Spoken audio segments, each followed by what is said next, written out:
小公主一出生就碰上高祖庙失火，难怪有人说是灾星降世啊。但是这怎么能怪她呢？再怎么说也是龙裔啊。不过她出生的也确实不是时候，所以两位太后决定不摆百日宴了，只能委屈她了。皇后别这么说，小公主不委屈。在失火之后，臣妾就反复思索，若为小公主铺张设百日宴，与礼不合。本想奏请太皇太后取消这家宴，现在好了，原来两位太后早有此意。如今，臣妾也就心安了，让朱毅与我们一起守孝就好了。你明白就好，那我就放心了。摆驾。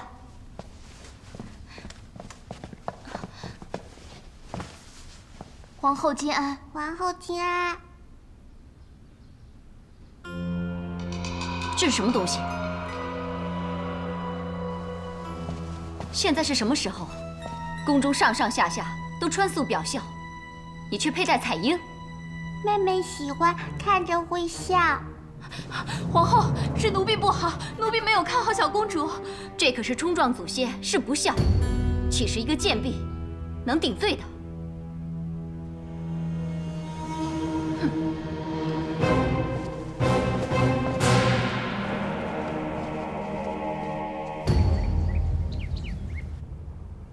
祖母本来最爱涂寇丹的，可因高祖庙失火扶丧，现在都不着色了，只是涂上香脂就算了。想为高祖尽一点孝心呢。连祖母都这么有孝心，可那魏夫人却不将这事放在心上，竟然让魏长公主佩戴彩缨到处跑。啊？本来孙儿并不想烦扰祖母，但是兹事体大，不能不禀报啊。他居然这么不小心呐！母后，不小心说的真是太轻了。她连生3个女儿，仍得皇上宠爱，心也大了，气也粗了，不再安分了，连娇儿都要受她的气了，还会守规矩。本来还剩1日就过守孝期了，可是那魏夫人却不肯安分，如今叫孙儿如何是好？如果赏罚不分，今后如何面对后宫一众嫔妃？可若赏罚分明，只怕有人又说娇儿欺负她。她就是仗着这一点欺负娇儿。但是母后，这种事不能不罚呀。一来她有违孝道，二来她教女无方，三来朝中大臣都遵皇命，穿素服5日，后宫嫔妃反不以身作则，怎能服众啊？她上愧对祖先，下疑惑后代，外遭人画饼，不但要罚，而且要重罚她。禀太皇太后，魏夫人在外求见。让她进来吧。诺。祖母，你要为孙儿做主啊！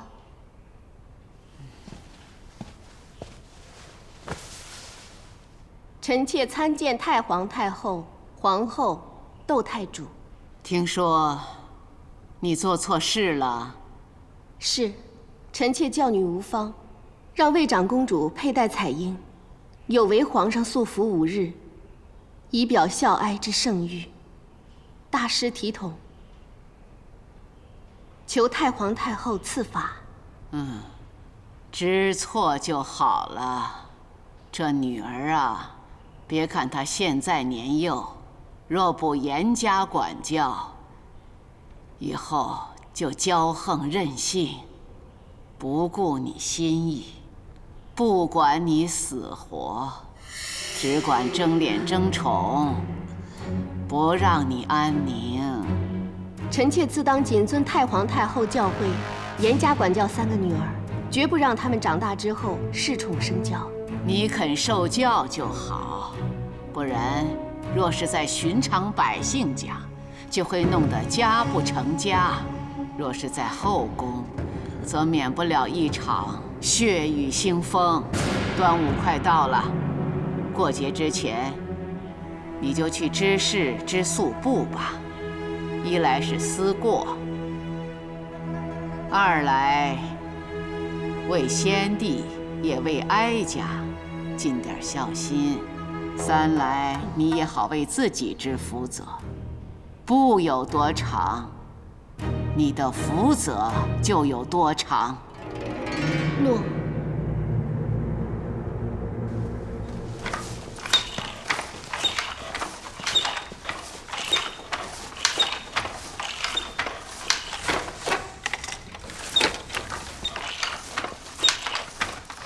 魏夫人，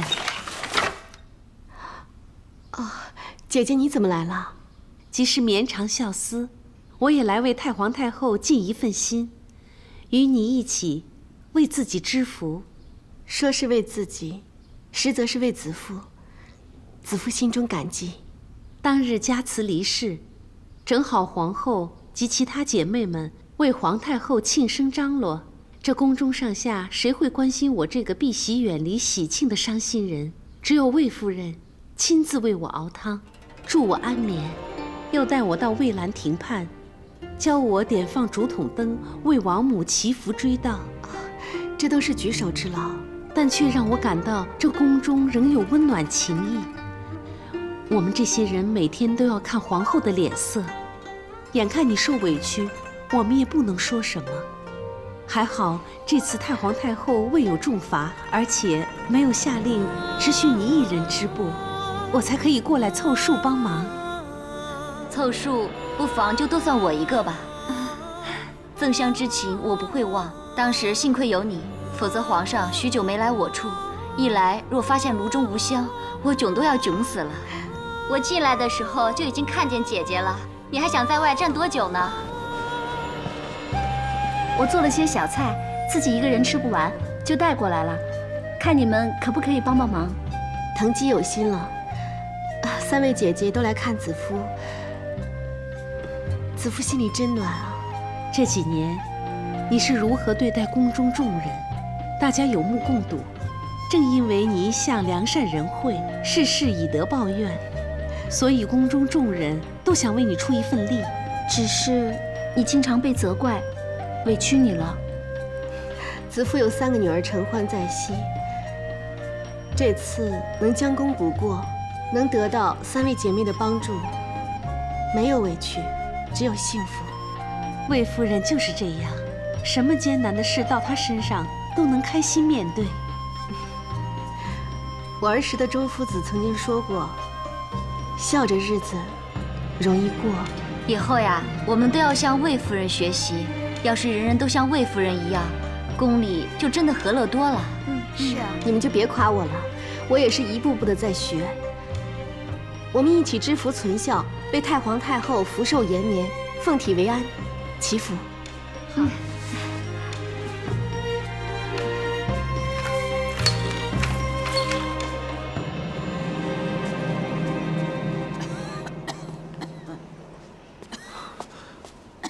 皇祖母，城楼上风很大，我们还是进去吧。没事，哀家想再感受一下这居高临下、壮观的豪情。彻儿，你替哀家放眼看看，这河山是否一如往昔秀丽壮观？一如往昔。好，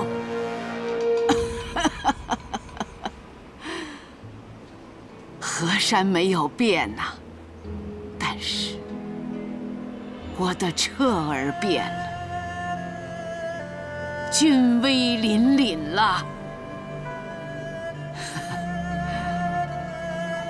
彻儿长大了，稳重了，懂事了，国事家事自有主张。哀家的眼睛虽然看不清，可是心是雪亮的，站在这儿就可以感受到大汉的子民安居乐业，气象和顺呢？好啊，彻儿，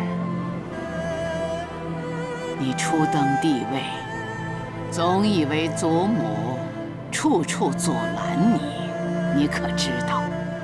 当时你只是一个20岁不到的新君呐。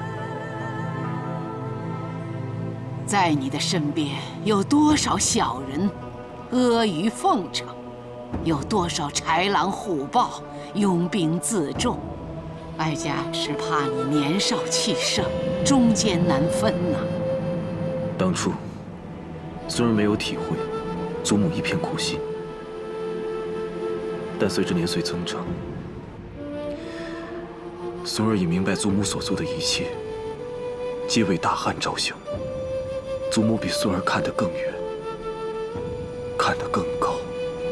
前有吕后乱政，留下恶名，为免猜夺唾骂，哀家几次欲撒手不管政事，但祖母常常梦见大汉江山突变，半夜惊醒，吓出一身冷汗。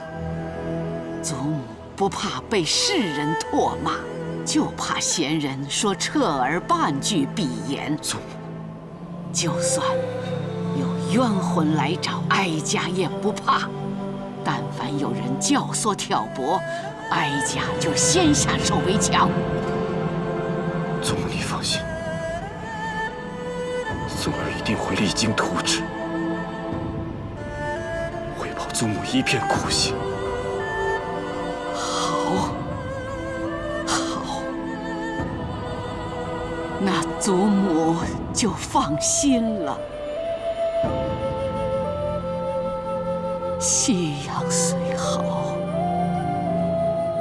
却已是黄昏，跟哀家一样，时日无多了。祖母为大汉造福匪浅，建德深广，一定能长命百岁。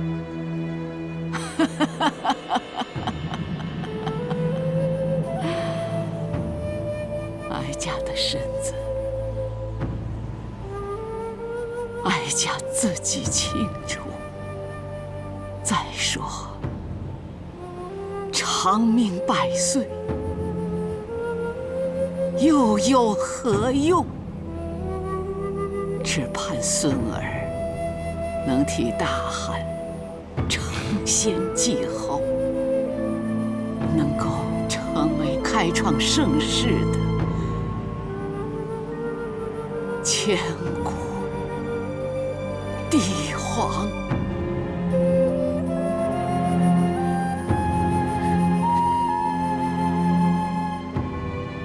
孙儿一定不负祖母所望。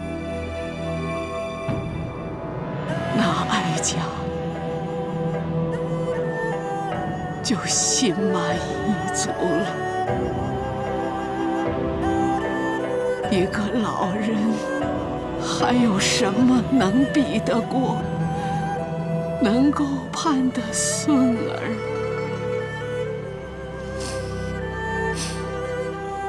成才成器？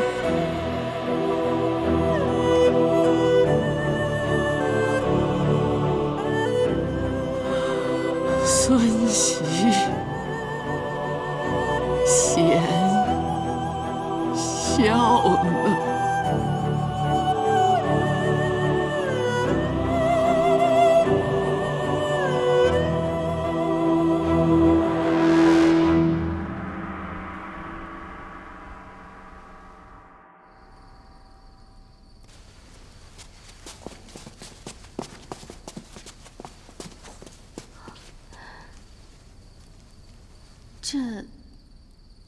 这些布是你织的，哀家让人放进来的，让你织布。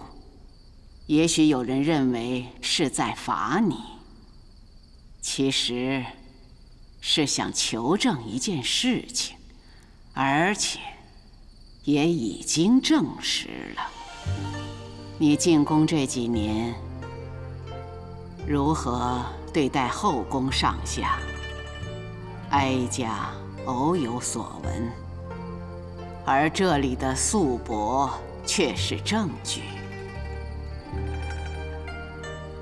太皇太后，一个无权无势的人，竟能在纷争最多、戒心最重的后宫，得到嫔妃婢仆的真心尊重。好一个魏夫人啊！臣妾一直觉得，这后宫就是天子的家。中间纵有吵闹，但是大家的心都是向着两位太后和皇上的。只要以心相待，相信一定会和睦相处。和睦相处，那就要分享帝宠。你舍得吗？将心比心，看到姐姐妹妹们都能得慕圣恩，臣妾心里也为她们欣喜。上善若水，水善利万物而不争。有这样的心，是你的贤淑。难怪彻儿总说你不凡。太皇太后过奖了，是皇上恩宠。哀家最希望的，就是你能为皇帝生个皇子。臣妾明白，可是，一切自有天意。哀家不是抱怨什么，只是深信皇子由你管教，必不骄纵。若出自其他嫔妃，就难说了。你心善贤良，必得天助，终会为我汉室天子天孙继承千秋大业。谢太皇太后宠爱。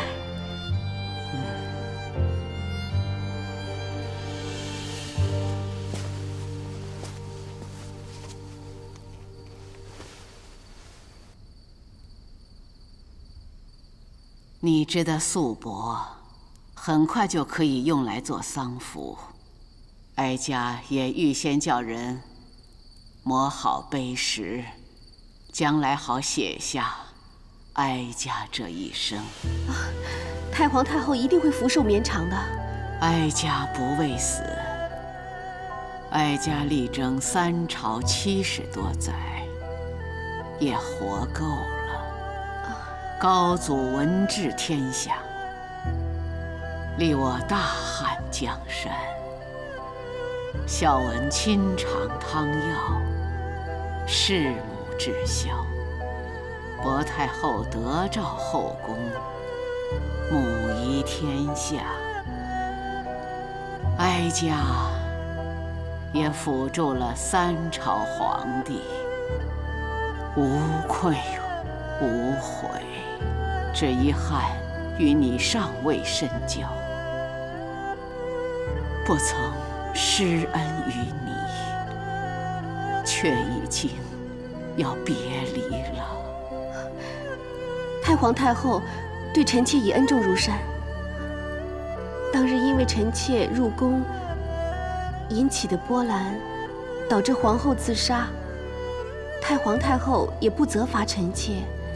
皇上离宫，臣妾欺瞒行踪，太皇太后也宽恕臣妾。还有，既说哀家有恩于你，那哀家就冒昧相求。太皇太后有何吩咐，请说。哀家主持后宫几10年，管教汉室几代子孙女眷，娇儿是其中最懂哄我高兴的，也最得我宠爱的，可也因此骄纵出他的刁蛮跋扈。子夫，将来他若做了什么大逆不道之事，但愿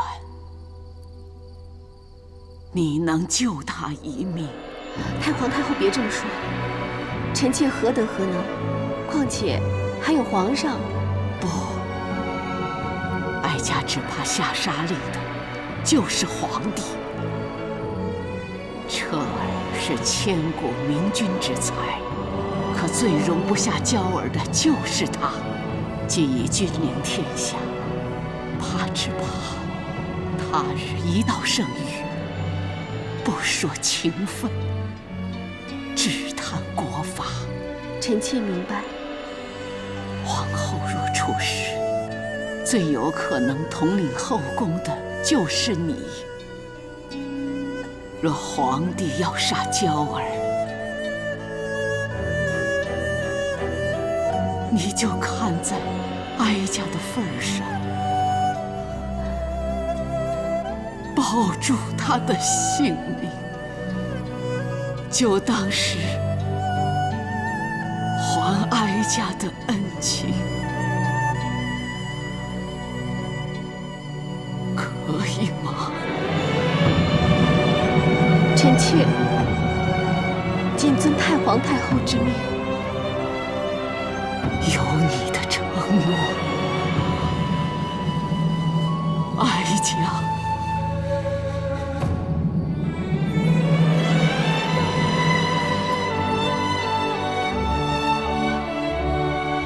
无憾了。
这几十年来，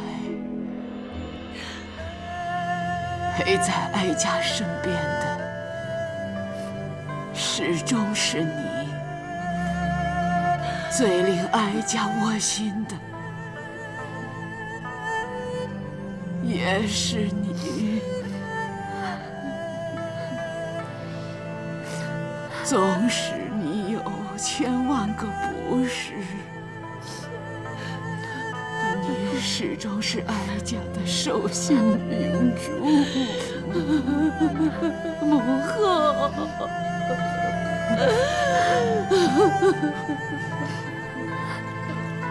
哀家所有的金银财物，奇珍异物，全都留给你。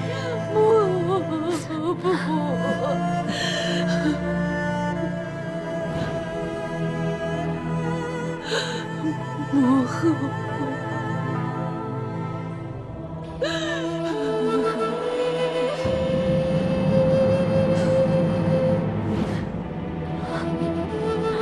娇儿，你虽然娇蛮任性，可可你也最懂得哄哀家开心。哀家活了如此一生，却觉得管教自己的孙儿，远比管治天下来的难。娇儿错了，娇儿不孝，让祖母操心了。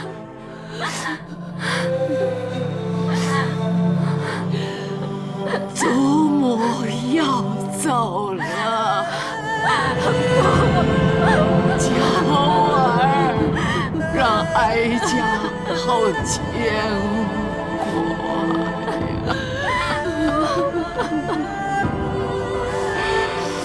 哀家留给你的是一样最宝贵的东西，一道保命符。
彻儿果然长大了，哀家就能放心，把你祖父和你父皇的基业交给你了。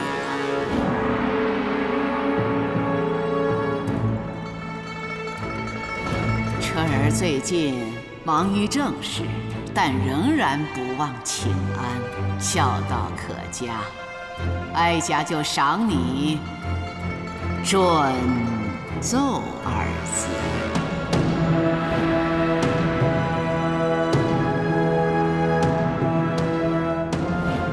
前有吕后乱政，留下恶名，为免猜夺唾骂，哀家几次欲撒手不管政事，但祖母常常梦见大汉江山突变，半夜惊醒，吓出一身冷汗。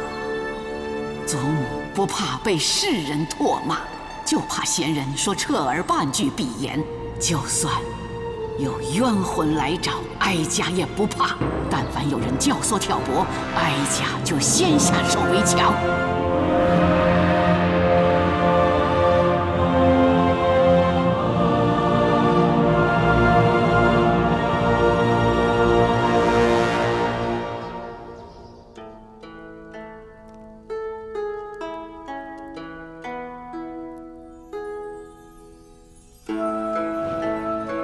后宫之首是谁？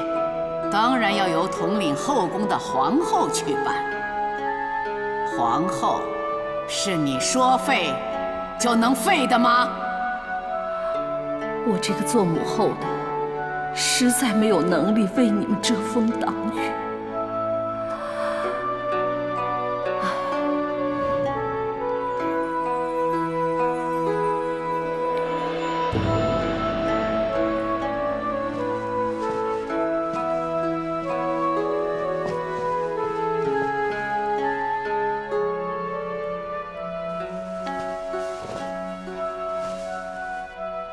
母后别再难过了。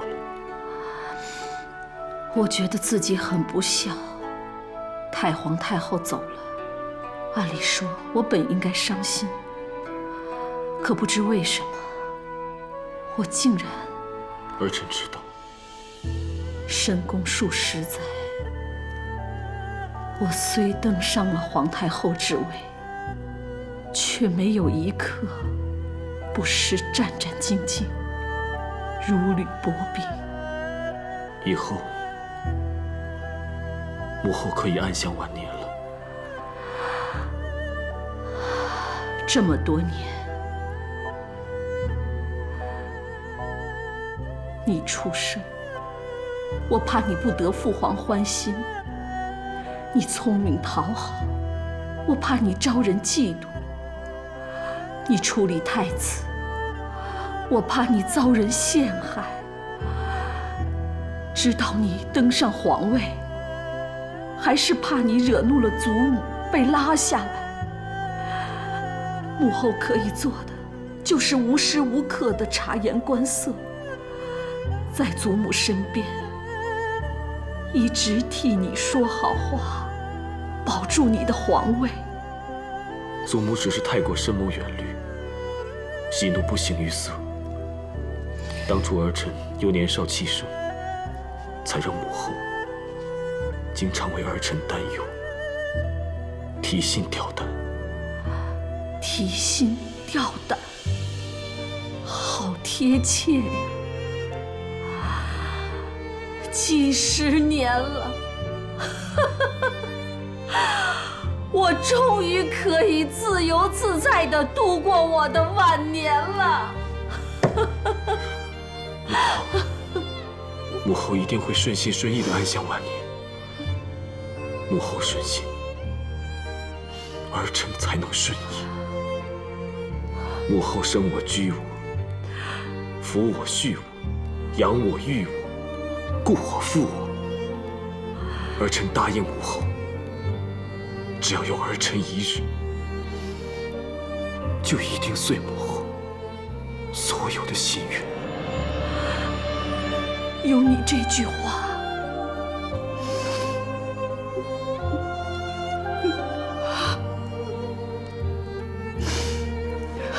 母后曾经受的一切委屈，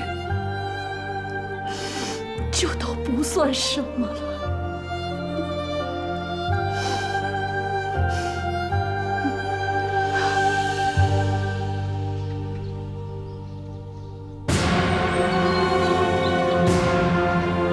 许昌丧事不办，免去丞相之职。武安侯田汾拜为丞相。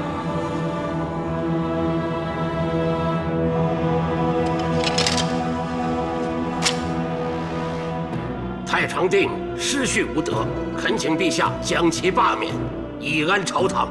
谁来顶替？又是用舅父的门生？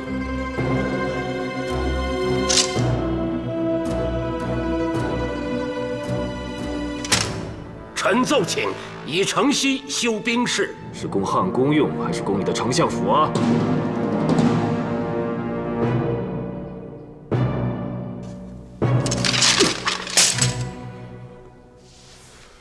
别讲了，都是田汾谋利自肥的想法。要朕再看，也是无朕的眼目。陛下，再怎么说，他也是你的舅父。那又如何？这3年来，他用人为亲，贪赃舞弊，如今越发猖狂，竟奏请收城南田地以建粮仓。朕不如将整个武库都给他好了，否则朕就废相保君威。子父，你有何看法？朝中之事，臣妾不敢议论。朕命你说。臣妾不敢，陛下在气头上会迁怒于臣妾。你若不敢劝朕，就不是朕的子夫了。你可知道这3年来，朕劝告了田汾多少次要收敛，但他却一发嚣张跋扈，目无君上。臣妾知道，陛下盛怒，只因忧国忧民，担心万民福祉受损。可是陛下这一怒，却让臣妾想起弟弟早前提起过的用兵之道。可惜臣妾才疏学浅，不理解其中的深意。什么用兵之道？为何主不可以怒而兴师，将不可以运而制战？因为怒可以复习，运可以复越，亡国不可以复存，死者不可以复生。那是不是说，怒运的情绪可以改变，但是怒运之下兴师打仗，造成的伤亡甚至亡国，就不能改变？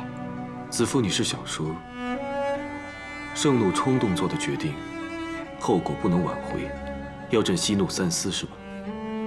以田汾为相，是陛下答应皇太后的。若贸然废相，必损母子之情。皇太后见儿子与弟弟失和，也定会忧心难过。陛下弑母之孝，相信也不忍见皇太后难过。这是两难啊！朕确实要三思，找出个两全其美的办法。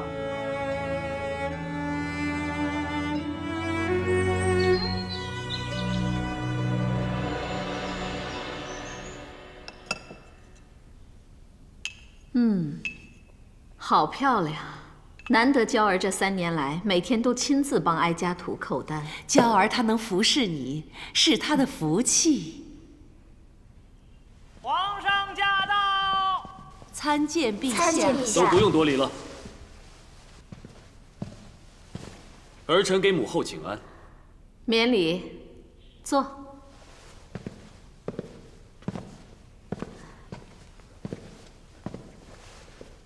你国事繁重，还天天过来看母后，好。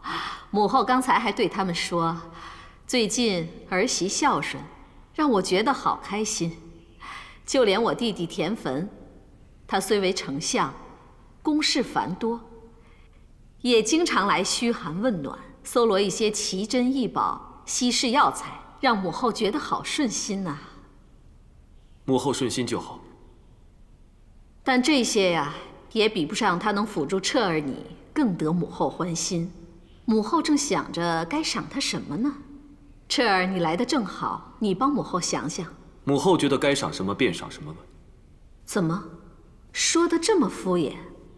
他是你的舅父，是你的左膀右臂，论功行赏可不能马虎。他都已经是丞相了，权倾朝野，还要赏什么？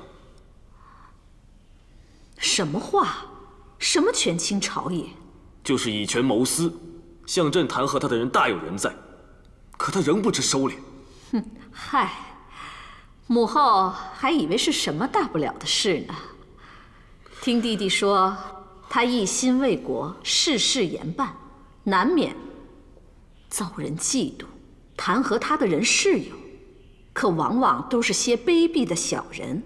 我看呀，你把那些告状的都治罪就好了。这恐怕要错怪忠良了。丞相所谓的一心为国，不少都是巧立名目，实则中饱私囊。你怎么能听信那些无中生有的话呢？你可知，尊重长辈，这也是存孝道。臣妾有一事欲请奏。说吧。皇太后提及孝道，如雷贯耳，提醒了臣妾：为子女者，父母生，视之以礼；死，祭之以礼。父母既坐于高堂，子女就应该让他畅乐，不烦不忧，乃为孝。说的是有道理，可你想禀告何事？臣妾亡母之坟即将要迁移，欲出宫去张罗。臣妾自知为何规矩，但深觉皇太后重孝义、崇礼德，臣妾斗胆提出此请。原来是想求出宫啊！哀家还以为你是想劝皇帝。儿臣也的确受劝了，以后必以孝为先，让母后开怀畅乐。也求母后体察魏夫人一片孝心，准其所请。迁移母坟是大事，哀家这次就准许你出宫走一趟。臣妾谢皇太后恩典。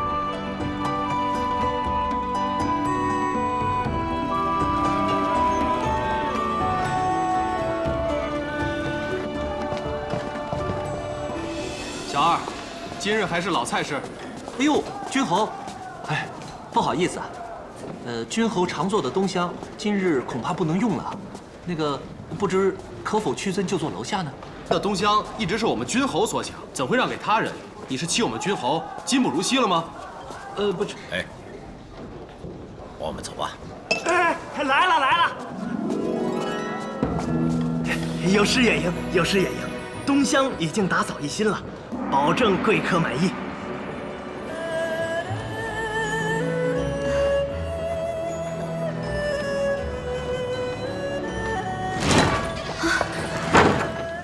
打扰三位，求借地方一避。姑娘要向我等求助，又认为谁可以救你啊？依礼，上座者为主，见士与福琴先生为客。虽然只比大人深衣素朴，但腰系盘囊、剑钩，乃朝臣常用之物。求大人借地方一避。好一个心思缜密、知书识礼的姑娘啊！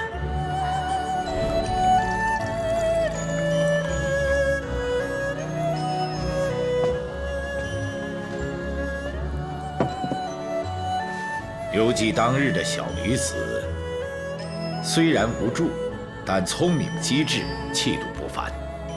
老夫曾感慨，想不到如今已贵为魏夫人了。若是没有君侯当日的救命之恩，又何来我与弟弟卫青的今日？别说姐姐了，我们一家五口对君侯皆是感恩戴德。姐姐一直在说君侯为人正直，为君分忧。今日得见，卫青之幸。晚辈敬君侯一杯。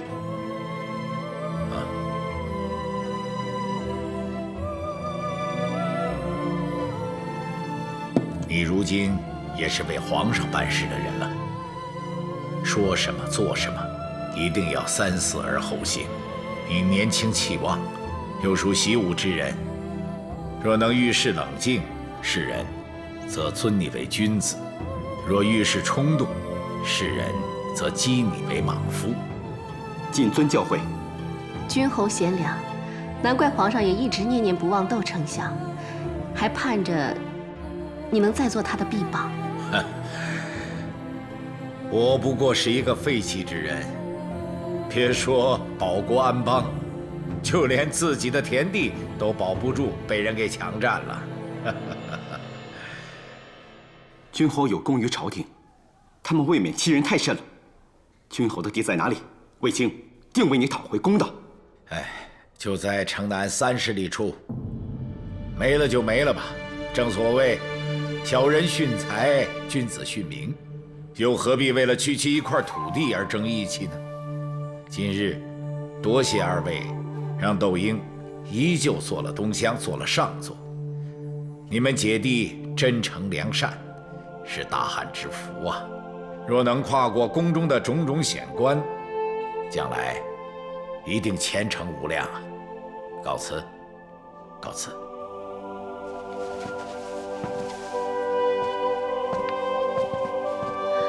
君侯，二位不必送了，告辞。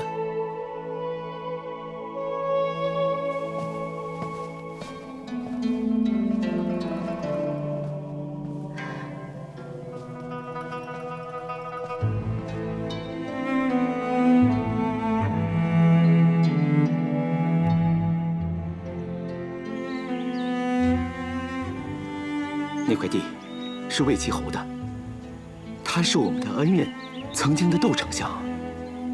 当初田丞相说要送城南的那块地给我，我只一心庆幸母亲的坟终于有一块良地可以搬迁，我怎么会想到那是魏齐侯的？现在我们知道了，我们该去跟田丞相说那块地我们不要了，让他赶紧收手，免得抢夺。可我都答应了，谢礼也都送过去了，如何能收回啊？况且他身居高位，又是国舅。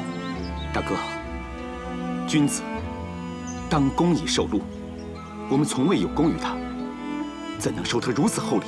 卫青，他是当朝丞相啊！我就算能不顾及自己的相声人头，我也得顾及他的面子。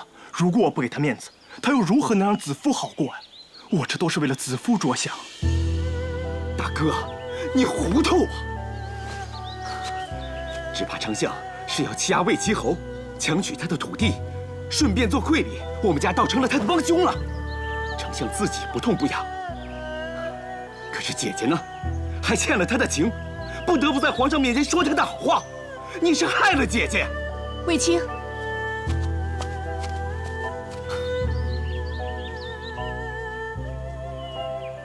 子父，大哥知道这次有失分寸，但我只是个贱民，要我退掉丞相的好意，真的很难。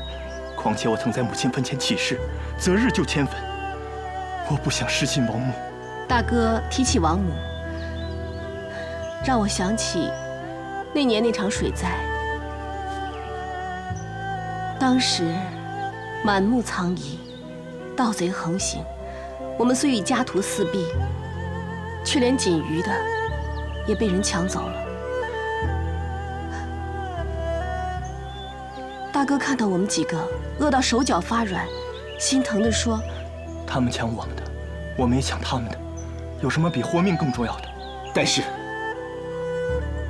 你的话还未说完，母亲就打了你一巴掌。母亲告诉我们，就算是饿死，也不能贪别人的一粒米谷，因为贪是万恶之源。人一旦有了贪念，就会生坏意，这样的人即使是活着，也是祸患。